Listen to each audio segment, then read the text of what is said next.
ಚಾಮರಾಜನಗರ ಲೋಕಸಭಾ ಕ್ಷೇತ್ರ ಕಾಂಗ್ರೆಸ್ ಭದ್ರಕೋಟೆ. ಈ ಕಾಂಗ್ರೆಸ್ ಭದ್ರಕೋಟೆಯಲ್ಲಿ ಈ ಬಾರಿ ಬಿಜೆಪಿ ತನ್ನ ಕಮಲವನ್ನು ಅರಳಿಸೋಕ್ಕೋಸ್ಕರ ಒಂದು ಪೈಪೋಟಿಯನ್ನು ನಡೆಸ್ತಾ ಇದೆ. ಮಾಜಿ ಸಚಿವ ವಿ ಶ್ರೀನಿವಾಸ ಪ್ರಸಾದ್ ಅವರು ಬಿಜೆಪಿ ಅಭ್ಯರ್ಥಿಯಾಗಿದ್ದಾರೆ. ಇಲ್ಲಿ ಬಿಜೆಪಿ ಮತ್ತು ಕಾಂಗ್ರೆಸ್ ನಡುವೆ ತೀವ್ರ ಪೈಪೋಟಿ ಏರ್ಪಟ್ಟಿದ್ದು, ಈ ನಡುವೆ BSPಯು ಸಹ ತನ್ನ ಪ್ರಬಲ ಅಭ್ಯರ್ಥಿಯನ್ನು ಕಣಕ್ಕಿಳಿಸಿದೆ. ಡಾಕ್ಟರ್ ಶಿವಕುಮಾರ್ ಅವರು ಕಣಕ್ಕಿಳಿಸಿದ್ದು ಯುವಕರನ್ನು ಆಕರ್ಷಿಸುವಂತಹ ಎಲ್ಲ ಶಕ್ತಿಯನ್ನು ಹೊಂದಿದ್ದಾರೆ. ಹಾಗಾಗಿ ಈ ಮೂರು ಪಕ್ಷಗಳ ನಡುವೆ ಒಂದು ಜಿದ್ದಾಜಿದ್ದಿನ ಒಂದು ಪೈಪೋಟಿ ನಡೀತಿದ್ದು, ಈ ಬಾರಿ ಇಲ್ಲಿ ಕಾಂಗ್ರೆಸ್ ತನ್ನ ಭದ್ರಕೋಟೆಯನ್ನು ಉಳಿಸ್ಕೊಳ್ಳುತ್ತಾ ಅಥವಾ ಈ ಭದ್ರಕೋಟೆ ಕಾಂಗ್ರೆಸ್ ಭದ್ರಕೋಟೆಯಲ್ಲಿ ಕಮಲ ಅರಳುತ್ತಾ ಅನ್ನೋದನ್ನ ಕಾದು ನೋಡಬೇಕಾಗಿದೆ. ಜೊತೆಗೆ ಈ ಸಂಬಂಧ ನಾವು ಕೇಳಪ್ಪ ಕೇಳಿ ಒಂದು ಬ್ರಾಂಡಿಂಗ್ ವಾಹನ ನಮಗೆ ಆಲ್ರೆಡಿ ಚಾಮರಾಜನಗರಕ್ಕೆ ಬಂದಿದೆ. ಜನರ ಒಂದು ಜನಮತ ಅಭಿಪ್ರಾಯ ಸಂಗ್ರಹ ಮಾಡೋದಕ್ಕೆ ಮತ್ತು ಅವರ ಅನಿಸಿಕೆಗಳೇನು, ಈ ಕ್ಷೇತ್ರದ ಬಗ್ಗೆ ಅವರ ಅಭಿಪ್ರಾಯಗಳೇನು, ಯಾವ ಅಭ್ಯರ್ಥಿ ಆಯ್ಕೆ ಆಗಬೇಕು ಮತ್ತು ಯಾರು ಪ್ರಧಾನಿ ಆಗಬೇಕು, ಅವರ ಸಮಸ್ಯೆಗಳೇನು, ಅವರ ಅನಿಸಿಕೆಗಳೇನು ಅನ್ನೋದನ್ನು ತಿಳಿಯೋದಕ್ಕೋಸ್ಕರ ನಾವು ಚಾಮರಾಜನಗರಕ್ಕೆ ಬಂದಿದ್ದೀವಿ. ನಮ್ಮ ಬ್ರಾಂಡಿಂಗ್ ವಾಹನ ಈಗಾಗಲೇ ಬಂದಿದೆ.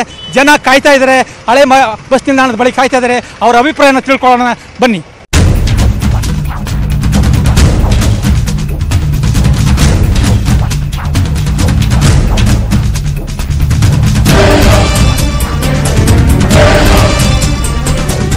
ನಾವೀಗ ಗಡಿ ಜಿಲ್ಲೆ ಚಾಮರಾಜನಗರದಲ್ಲಿದ್ದೇವೆ. ನೀವು ಈಗ ದೃಶ್ಯದಲ್ಲಿ ನೋಡ್ಬೋದು, ಸಾಕಷ್ಟು ಜನ ನಮ್ಮ ಕೇಳ್ರಪ್ಪ ಕೇಳಿ ಕಾರ್ಯಕ್ರಮಕ್ಕೆ ಬಂದು ಇಲ್ಲಿ ತಮ್ಮ ಅನಿಸಿಕೆಗಳನ್ನು ವ್ಯಕ್ತಪಡಿಸೋದಕ್ಕೆ ಕಾಯ್ತಾ ಇದ್ದಾರೆ. ನೀವು ದೃಶ್ಯ ಇಷ್ಟು ಬಿಸಿಲಿದೆ, ಆದರೂ ಸಹ ತಮ್ಮ ಅತ್ಯುತ್ಸಾಹದಿಂದ ಜನರು ಇಲ್ಲಿ ತಮ್ಮ ಅಭಿಪ್ರಾಯಗಳನ್ನು ವ್ಯಕ್ತಪಡಿಸೋದಕ್ಕೆ ಇಲ್ಲಿ ನೋಡ್ತಾ ಇದ್ದಾರೆ.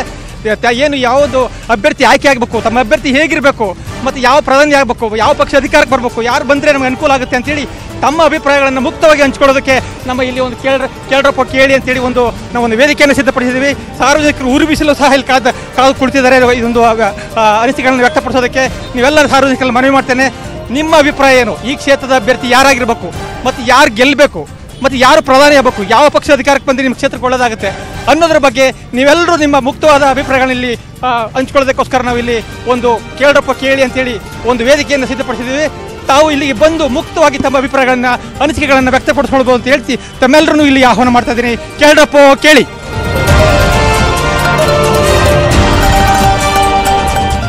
ಕೇಳ್ರಪ್ಪ ಕೇಳಿ. ಈ ಬಾರಿ ಚಾಮರಾಜನಗರದಲ್ಲಿ 3ನೇ ಬಾರಿ ಕಾಂಗ್ರೆಸ್ ಹ್ಯಾಟ್ರಿಕ್ ಯಾರು ಧ್ರುವನಾರಾಯಣ ಅವ್ರಿಗೆ ಈ ಬಾರಿ ನೀವು ಮತವನ್ನು ಕೊಡಬೇಕು ಅಂತೇಳಿ ಈ ಮೂಲಕ ನಾವು ಕೇಳ್ತಾ ಇದ್ವಿ. ಯಾಕೆ ಅಂತಂದರೆ ಅವರು ಚಾಮರಾಜನಗರ ಜಿಲ್ಲೆಯಲ್ಲಿ ಅಭೂತವಾದಂಥ ಅಭಿವೃದ್ಧಿಯನ್ನು ಮಾಡಿದ್ದಾರೆ. ಇಲ್ಲಿ ವ್ಯಕ್ತಿ ನೋಡಿ ನಾವು ಓಟ್ ಕೊಡ್ತಾ ಇಲ್ಲ, ಅಭಿವೃದ್ಧಿ ನೋಡಿ ವ್ಯಕ್ತಿ ಕೊಡೋದು. ಇಲ್ಲಿ ಕೆಲವರು ಹೇಳ್ತಾರೆ ನಾವು ದೇಶ ನೋಡಿ ಕೊಡ್ತೀವಿ, ಮೋದಿ ನೋಡಿ ಕೊಡ್ತೀವಿ ಅಂತ. ನಮ್ಗೆ ಅವೆಲ್ಲ ಬೇಕಾಗಿಲ್ಲ. ಯಾಕಂದರೆ ಮೋದಿ ಅವ್ರಿಗೆ ಏನಾದ್ರು ಒಂಚೂರು ಮಾನ ಮರ್ಯಾದೆ ಇದ್ದಿದ್ರೆ ಚಾಮರಾಜನಗರಕ್ಕೆ ಬರೋರು ಸಂತೆ ಮಾಡಿ ಬರ್ತೀನಿಲ್ಲ. ಇದು ನಿಜವಾಗ್ಲೂ ನಾವು ನಾಚಿಕೆ ಪಡಬೇಕು. ಒಬ್ಬ ಪ್ರಧಾನಮಂತ್ರಿ ಚಾಮರಾಜನಗರಕ್ಕೆ ಬರಲ್ಲ ಅಂದ್ರೆ ಇದಕ್ಕಿಂತ ದುರ್ದೈವ ಇನ್ನೇನಿದೆ. ಅದಕ್ಕೆ ನಾವು ಧ್ರುವನಾರಾಯಣ್ಗೆ ಓಟ್ ಕೊಡೋದು, ಹ್ಯಾಟ್ರಿಕ್ ಆಗ್ತಾರೆ, ಕಾಂಗ್ರೆಸ್ ಪಕ್ಷಕ್ಕೆ ಓಟ್ ಕೊಡೋದು.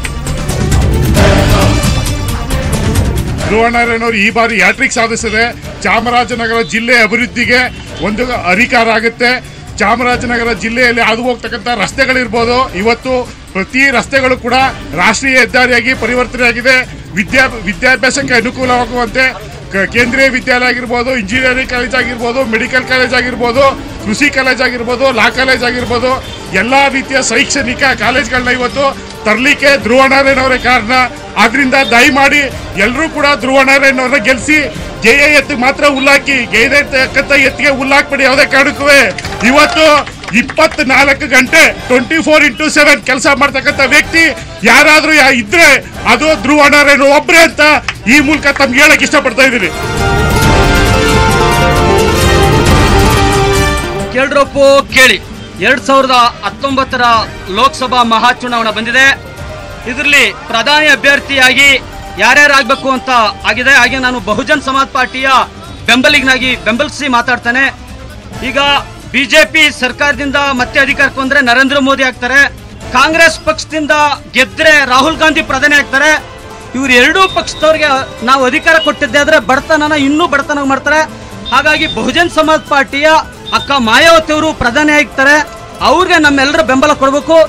ಆನೆ ಗುರುತಿಗೆ ಡಾಕ್ಟರ್ ಶಿವಕುಮಾರ್ ಅವ್ರು ನಿಂತಿದ್ದಾರೆ, ಪ್ರಜ್ಞಾವಂತ ವಿದ್ಯಾವಂತ ಅಭ್ಯರ್ಥಿ. ಅವ್ರಿಗೆ ಮತದಾನ ಹಾಕೋ ಮುಖಾಂತರ ಇಲ್ಲಿ ಆನೆ ಗುರುತಿಗೆ ಓಟ್ ಹಾಕಿದ್ರೆ ಡೆಲ್ಲಿನಲ್ಲಿ ಅಧಿಕಾರ ಅಕ್ಕ ಮಾಯಾವತಿ ಬರ್ತದೆ. ಕೇಳ್ರಪ್ಪ ಕೇಳಿ. ಬಿಜೆಪಿ ಕಾಂಗ್ರೆಸ್ ಅಜೆಂಡಾ ಒಂದೇ, ಜೆಂಡಾ ಬೇರೆ ಬೇರೆ. ಈ ದೇಶವನ್ನು ಆಳ್ವಿಕೆ ಮಾಡಿದಂತ ಕಾಂಗ್ರೆಸ್ ಬಿಜೆಪಿ ಬಡತನವನ್ನು ನಿರ್ಮೂಲನೆ ಮಾಡಬಾರ್ದು, ಬಡತನ ಉಳಿಸಿಕೊಂಡು ಅಧಿಕಾರಕ್ಕೆ ಬಂದಿದ್ದಾರೆ. ಬಡತನ ನಿರ್ಮೂಲನೆಗೋಸ್ಕರ ಆನೆ ಕುರಿತು ಡಾಕ್ಟರ್ ಶಿವಕುಮಾರ್ ಮತವನ್ನು ಹಾಕುವ ಮೂಲಕ ಅವ್ರಿಗೆ ಮನವಿ ಮಾಡ್ಕೊಳ್ತಿದ್ದೇನೆ. ಇವತ್ತು ಕೇಳ್ರಪ್ಪ ಕೇಳಿ, ಇವತ್ತು ಈ ಕ್ಷೇತ್ರದ ಅಭಿವೃದ್ಧಿಗೆ ಮೂಲ ಕಾರಣ ಆಗಿರ್ತಕ್ಕಂಥದ್ದು ನರೇಂದ್ರ ಮೋದಿ ಅವರು. ಕಾರಣ ಇಷ್ಟೇ, ಹಿಂದೆ ಧ್ರುವನಾರಾಯಣ್ ಅವರು 2 ಬಾರಿಯನ್ನ ಗೆದ್ದಿದ್ದಾರೆ. ಮೊದಲನೇ ಬಾರಿ UPA ಸರ್ಕಾರ ಇತ್ತು, ಆಗ ಏನು ಅಭಿವೃದ್ಧಿಯನ್ನ ಮಾಡಿದ್ದಾರೆ ಅನ್ನೋಂಥದ್ದು ನಮಗೆ ಬೇಕು. UPA ಸರ್ಕಾರ ಆದ ನಂತರ NDA ಸರ್ಕಾರ ಬಂದಿರತಕ್ಕಂಥದ್ದು ನರೇಂದ್ರ ಮೋದಿ ಅವರು ಇಡೀ ದೇಶಕ್ಕೆ ಯಾವುದೇ ತಾರತಮ್ಯ ಇಲ್ಲದೆ ಎಲ್ಲ ಯೋಜನೆಯನ್ನ ಕೊಟ್ಟಿದ್ದಾರೆ. ಆದರೆ ಅವರು ಕೊಟ್ಟಂತ ಯೋಜನೆಯಲ್ಲಿ ಏನಿವತ್ತು ನ್ಯಾಷನಲ್ ಹೈವೇ ಅಂತ ಇದ್ದಾರೆ, ಅದು ಅಟಲ್ ಬಿಹಾರಿ ವಾಜಪೇಯಿ ಅವರು ಕೊಟ್ಟಂತ ಏನು ಯೋಜನೆಯನ್ನ UPA ಸರ್ಕಾರದಲ್ಲಿ ಪ್ರತಿದಿನ 2 ಕಿಲೋಮೀಟರ್ ಆಗ್ತಿತ್ತು. ಆದರೆ ನರೇಂದ್ರ ಮೋದಿ ಅವರು ಬಂದಾಗ ದಿನಕ್ಕೆ 16 ಕಿಲೋಮೀಟರ್ಗಳನ್ನ ಮಾಡೋದ್ರ ಮೂಲಕ ಇವತ್ತು ಈ ನ್ಯಾಷನಲ್ ಹೈವೇ ಇವತ್ತಾಗಿರ್ತಕ್ಕಂಥದ್ದು. ಹಾಗೆ ಇವತ್ತು ಚಾಮರಾಜನಗರದಲ್ಲಿರ್ತಕ್ಕಂತಹ ಏನು ನಗರೋತ್ಥಾನದಿಂದ ಕೇಂದ್ರ ಸರ್ಕಾರದಿಂದ ಬಂದ ಯೋಜನೆಗಳು ಎಲ್ಲ ಇಡೀ ದೇಶದಲ್ಲಿ ಎಲ್ಲ ನಗರಗಳಿಗೂ ಕೂಡ ಕೊಟ್ಟಿರ್ತಕ್ಕಂಥ ಯೋಜನೆಗಳೇ ಹೊರತು ವಿಶೇಷವಾಗಿ ಧ್ರುವನಾರಾಯಣ್ ಯಾವುದೇ ಯೋಜನೆಗಳನ್ನ ತಂದಿಲ್ಲ. ಆದರೆ UPA ಸರ್ಕಾರದಲ್ಲಿ ಯಾವುದೇ ಕೆಲಸವನ್ನ ಮಾಡದೆ ಇವತ್ತು ನಾವು ಕೆಲಸ ಮಾಡಿದೀವಿ ಅನ್ನುವಂಥದ್ದು ಹೇಳ್ತಾ ಇದ್ದಾರೆ. ನರೇಂದ್ರ ಮೋದಿ ಅವರು ಮತ್ತೊಮ್ಮೆ ಪ್ರಧಾನಿ ಆಗಬೇಕು. ಶ್ರೀನಿವಾಸ್ ಪ್ರಸಾದ್ ಅವರು ಈ ಕ್ಷೇತ್ರದಿಂದ ಗೆಲ್ಲಿಸಿ ಅವರನ್ನ ಕೊಡುಗೆ ಕೊಡಬೇಕಾಗಿರ್ತಕ್ಕಂಥದ್ದು. ಆದ್ರಿಂದ ಈ ಬಾರಿ ಸತಿ ಎಲ್ಲರೂ ಕೂಡ ಶ್ರೀನಿವಾಸ್ ಪ್ರಸಾದ್ ಅವರಿಗೆ ಬೆಂಬಲಿಸಿದ್ವಿ.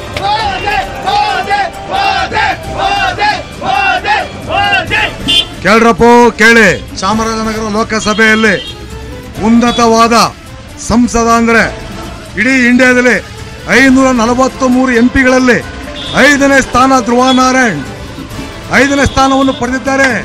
ಅವರ ಒಳ್ಳೆ ಕೆಲಸಗಳನ್ನ ನೋಡಿ, ಅವರ ಬಜೆಟ್ ಅನ್ನು ನೋಡಿ ಒಳ್ಳೆ ಸ್ಥಾನವನ್ನು ಮಾಡಿದ್ದಾರೆ. ನರೇಂದ್ರ ಮೋದಿ ಮಾಡಿಲ್ಲ.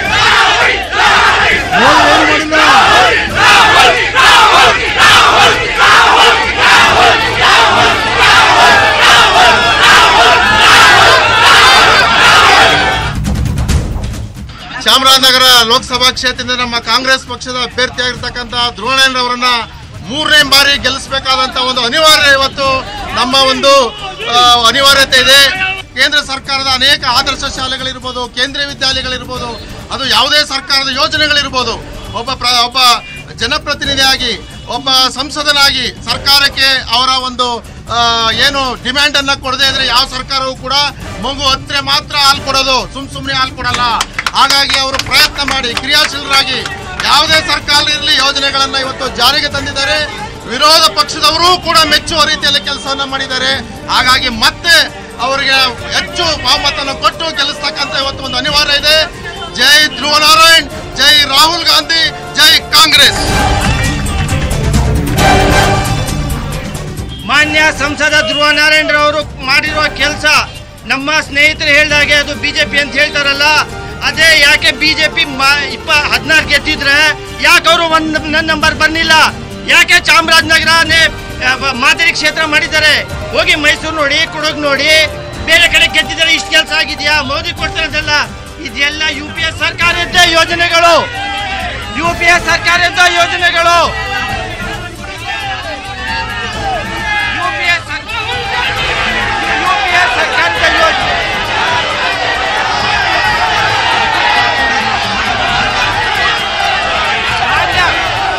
ಮಾನ್ಯ ಮನಮೋಹನ್ ಸಿಂಗ್ ಅವರು ಇದ್ದಾಗ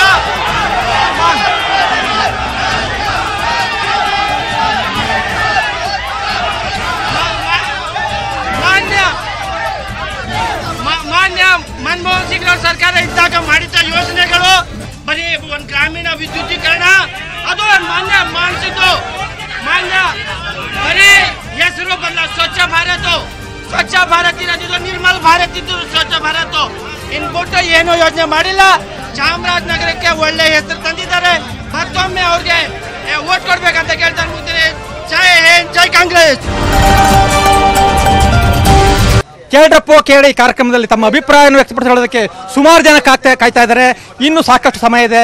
ಈಗ ಒಂದು ಸಣ್ಣ ಒಂದು ಕೇಳ್ರಪ್ಪ ಕೇಳಿ, ಈ ಬಾರಿ ಚಾಮರಾಜನಗರ ಲೋಕಸಭಾ ಕ್ಷೇತ್ರದಲ್ಲಿ ಸಂಸದರಾದ ಆರ್ ಧ್ರುವನಾರಾಯಣ್ ರವರ ಅಭಿವೃದ್ಧಿ ಕೆಲಸಗಳೇ ಅವರಿಗೆ ಶ್ರೀರಕ್ಷೆಯಾಗಿ ಅವರು 3ನೇ ಬಾರಿಗೆ ಸತತವಾಗಿ ಗೆಲ್ತಕ್ಕಂಥದ್ದು ಶತಸಿದ್ಧ.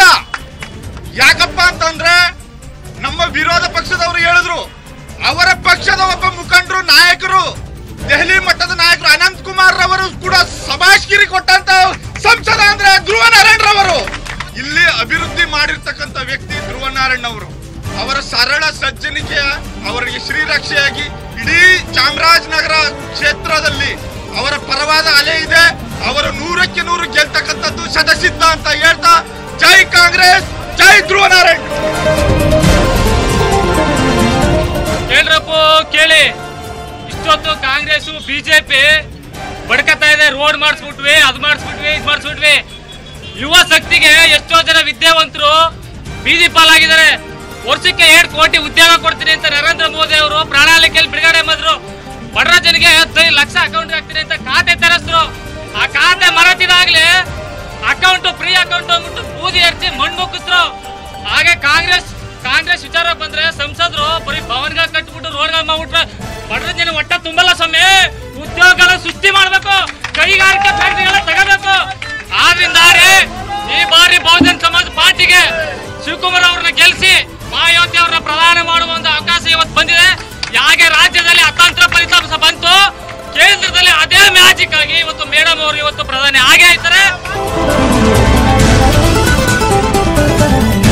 ಕೇಳ್ರಪ್ಪ ಕೇಳಿ, ಚಾಮರಾಜನಗರ ಜಿಲ್ಲೆಯಲ್ಲಿ ಚಾಮರಾಜನಗರ ಲೋಕಸಭಾ ಕ್ಷೇತ್ರ ಆದ್ಮೇಲೆ 3ನೇ ಬಾರಿಗೆ ನಮ್ಮ ಆರ್ ಧ್ರುವನಾರಾಯಣ್ ಅವರು ಆಯ್ಕೆ ಆಗೋದ್ರಲ್ಲಿ ಸಂಶಯ ಇಲ್ಲ. ಬಿಜೆಪಿ ಏನಾದ್ರು ಸುಳ್ಳಿನ ಭರವಸೆಯಲ್ಲಿ ಏನಾದ್ರು ಇದ್ರೆ ಫಸ್ಟ್ ಹುಟ್ಟಿರೋದೇ ಸುಳ್ಳು, ಆಮೇಲೆ ಹುಟ್ಟಿರೋದು ಬಿಜೆಪಿ. ಯಾಕೆಂದ್ರೆ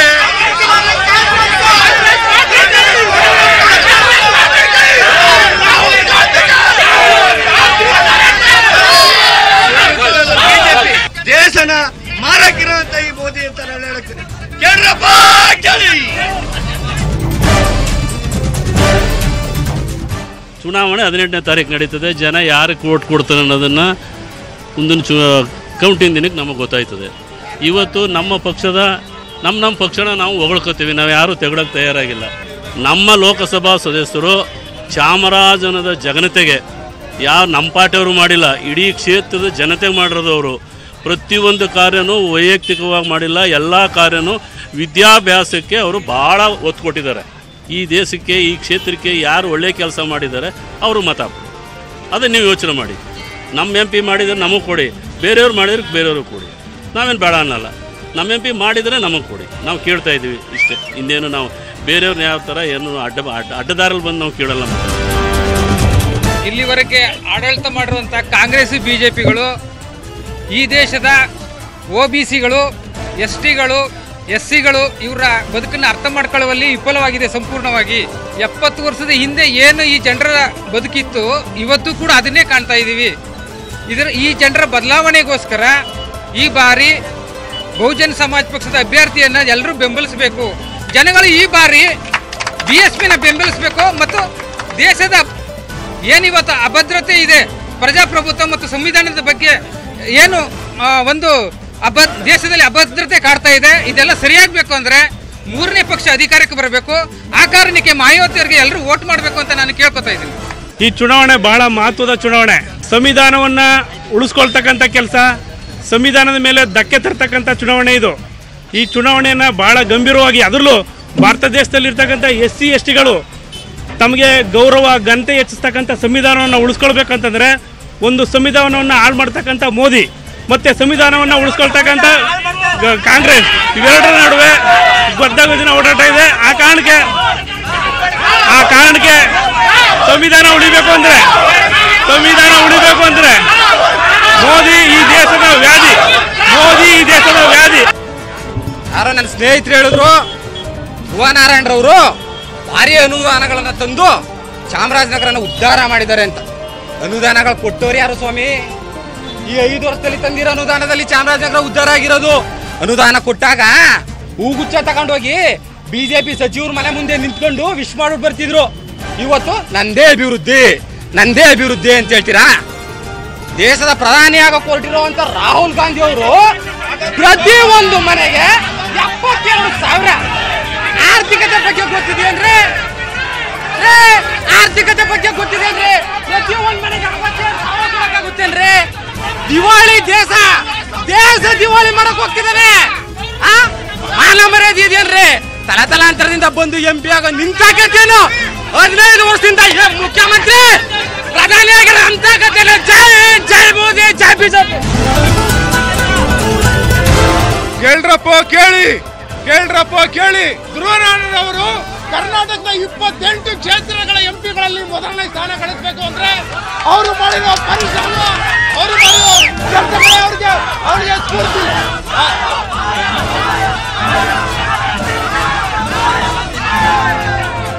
ಕೇಳ್ರಪ್ಪ ಕೇಳಿ, ಏನಾರು ದೇಶದಲ್ಲಿ ಈ ದೇಶದ ಭದ್ರತೆ ಇರಬೇಕು ಅಂದ್ರೆ, ಈ ದೇಶದಲ್ಲಿ SC STಗಳಿಗೆ ಅವಕಾಶ ಇರಬೇಕು ಅಂದ್ರೆ ಬಿಜೆಪಿನೇ ಇರಬೇಕು, ಮೋದಿನೇ ಪ್ರಧಾನಿ ಆಗಬೇಕು.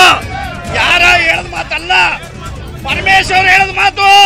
ಕ್ಯಾಬಿನೆಟ್ ತರಕ್ಕಾಗಿಲ್ಲ ಅಂತೇಳಿ ಪರಮೇಶ್ವರ್ ಹೇಳದ ಮಾತು, ಪರಮೇಶ್ವರ್ ನೋವಾಗಿರೋ ಮಾತು, ಕಾಂಗ್ರೆಸ್ ಅವ್ರಿಗೆ ನೈತಿಕ ಗಮನ ಇಲ್ಲ ಅಂತ ಹೇಳಿರೋ ಮಾತು. ಇದನ್ನ ಆತ್ಮಸಾಕ್ಷಿಯಾಗಿ ಮಾತಾಡ್ಕೋಬೇಕು ಅಂತ ಕಾಂಗ್ರೆಸ್ ಅವರು ಅಂತ ಹೇಳಿ ಬಲೋ ಭಾರತ್ ಮಾತಾಕಿ. ನಾವು ಇಲ್ಲಿ ನಾನು ಮಾಡಿರೋದು BSc. ನಮ್ಮಂತ ವಿದ್ಯಾವಂತರ ಭವಿಷ್ಯವನ್ನ ಇದೆರಡು ಪಕ್ಷಗಳು ಕಿತ್ಕೊತಾವೆ. ನಮ್ಮಂತ ವಿದ್ಯಾವಂತರನ್ನ ಇದೆರಡು ಪಕ್ಷಗಳು ಹಾಳು ಮಾಡಿ ವಿದ್ಯಾವಂತರನ್ನ ಸೈಕಲ್ ಶಾಪೋ ಇಲ್ಲ ಗ್ಯಾರೇಜೋ ಯಾವ್ದೋ ಫ್ಯಾಕ್ಟ್ರಿ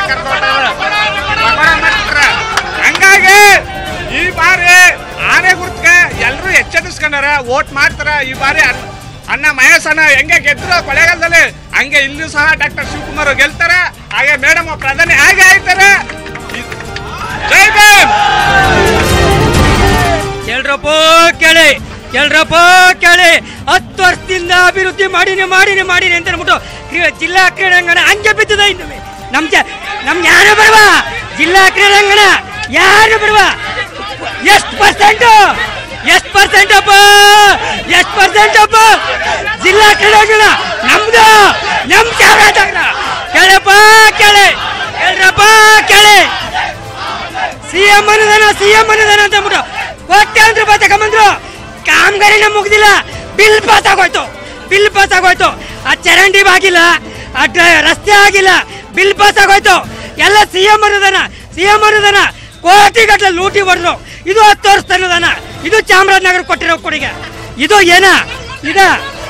ಎರಡೂ ಪಕ್ಷದವರು ಕಚ್ಚಡ ಅಂತ ಅವಶ್ಯಕತೆ ಇಲ್ಲ. ಸಂವಿಧಾನದ ಬಗ್ಗೆ ಎರಡು ಪಕ್ಷದವ್ರು ನಾವು ಮಾಡಿದೀವಿ ನಮ್ಮ ಪಕ್ಷ ಸರಿ ಅಂತ ಹೇಳ್ತಲ್ಲ. ಎರಡೂ ಪಕ್ಷದವರು ಯಾವುದೇ ಸಂವಿಧಾನದ ಬಗ್ಗೆ ಮಾತಾಡುವಂಥ ನೈತಿಕತೆ ಇಲ್ಲ. ಯಾಕೆಂದ್ರೆ ಕಾಂಗ್ರೆಸ್ನವರೇ ಬಾಬಾ ಸಾಹೇಬರು ಸಂವಿಧಾನ ಬರೆಯುವಂಥ ಸಂದರ್ಭದಲ್ಲಿ ತಡದ್ದೇ ಕಾಂಗ್ರೆಸ್ನವರು. ಹಾಗೆ ಈ ಬಾರಿ ಬಹುಜನ್ ಸಮಾಜ್ ಪಾರ್ಟಿಯಿಂದ ಅವರು ಸ್ಪರ್ಧಿಸಿ ಅವರು ಮತ್ತೆ ಗೆಲುವನ್ನ ಸಾಧಿಸ್ತಾರೆ ಅಂತ ಹೇಳಿ ಈ ಬಾರಿ ಕೇಳ್ಕತ್ತೇನೆ. ಯಾರು ಈ ದೇಶದಲ್ಲಿ ವಿರೋಧವನ್ನ ಮಾಡ್ತಾ ಇದ್ರು ಅವರು ಇವತ್ತೇನು ಮೋದಿ ಅಂತ ಇದ್ದಾರೆ. ಇವತ್ತು ಒಬ್ಬ ಮೋದಿಯನ್ನ ಎಲ್ಲಾ ಪಕ್ಷಗಳು, ಎಲ್ಲಾ ಕಿಚಡಿ ಪಕ್ಷಗಳು ಸೇರ್ಕೊಂಡು ಇವತ್ತು ಎದುರಿಸಕ್ಕೆ ಹೋರಾಟ ಮಾಡ್ತಾ ಇದ್ದಾರೆ. ಒಬ್ಬ ಮೋದಿಗಾಗಿ ಇಡೀ ಪಕ್ಷಗಳೇ ಸೇರಿದೆ. ಸರ್ಜಿಕಲ್ ಸ್ಟ್ರೈಕ್ ನಲ್ಲಿ ಉಪಕರಣಗಳನ್ನ ಒದಗಿಸಿದ್ದಾರೆ. ಏನೇ ಈ ದೇಶ ಯಾವ ಮಟ್ಟಕ್ಕೆ ಹೋಗಿದೆ, ಮೋದಿ ಏನ್ ಮಾಡ್ತಾ ಇದ್ದಾರೆ. ಈಗಾಗಲೇ ಚುನಾವಣೆ 18 ನಂತರ ಗೊತ್ತಾಗ್ತದೆ. ಮೋದಿಯಿಂದ ಈ ದೇಶ ಉದ್ಧಾರ ಆಗ್ತದೆ. ಮೋದಿ ನಿಮ್ಮ ಮನೆ ರಕ್ಷಣೆ ಮಾಡ್ಬೇಕಾದ್ರೆ ನಿಮ್ಮ ಮನೆ ಮೋದಿ ಬೇಕು. ಮೋದಿಯಿಂದ ದೇಶ ಉದ್ಧಾರ ಸಾಧ್ಯ. ಜೈ ಮೋದಿ. ಕಾಂಗ್ರೆಸ್ನವರು ಬಿಜೆಪಿಯವ್ರನ್ನ ಬೋಯೋದು, ಬಿಜೆಪಿಯವರು ಕಾಂಗ್ರೆಸ್ನ ಬೋಯೋದು, ಇದೇನು ನಿಮ್ಮ ಆಡಳಿತ? ನಿಮ್ಮ ಸಂವಿಧಾನಬದ್ಧವಾಗಿ ಆಡಳಿತ ಮಾಡಬೇಕಾದ್ರೆ ಉಚಿತವಾಗಿ ಶಿಕ್ಷಣ ಕೊಡಿ, ಉಚಿತವಾಗಿ ಆರೋಗ್ಯ ಕೊಡಿ. ನಿಮ್ ಕೈಯಲ್ಲಿ ಕೊಡಕ್ಕೆ ಸಾಧ್ಯ ಇಲ್ಲ ಅಂದ್ರೆ ಓಟ್ ಕೊಡಕ್ಕೆ ನಿಮ್ಗೆ ಯೋಗ್ಯತೆ ಇಲ್ಲ.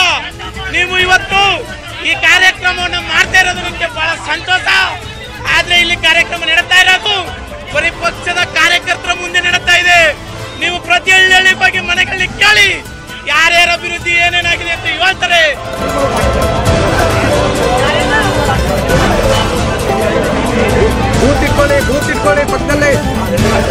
ಈ ಸಲದ ಚುನಾವಣೆ ವಿಷಯ ಯಾವುದಾಗಬೇಕು ಅನ್ನೋದ್ರ ಬಗ್ಗೆ ನ್ಯೂಸ್ 18 ಕನ್ನಡ ಒಂದು ಜನಮತ ಸಂಗ್ರಹವನ್ನು ಮಾಡ್ತಾ ಇದೆ.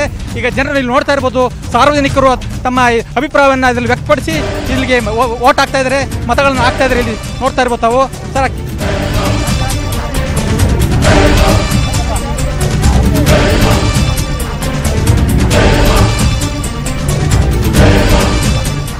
ನೋಡಿದ್ರಲ್ಲ, ನ್ಯೂಸ್ 18 ಕನ್ನಡ ಏನು ಕೇಳ್ರಪ್ಪೋ ಕೇಳಿ ಒಂದು ಕಾರ್ಯಕ್ರಮ, ವಿನೂತನ ಕಾರ್ಯಕ್ರಮವನ್ನು ಏರ್ಪಡಿಸಿತ್ತು.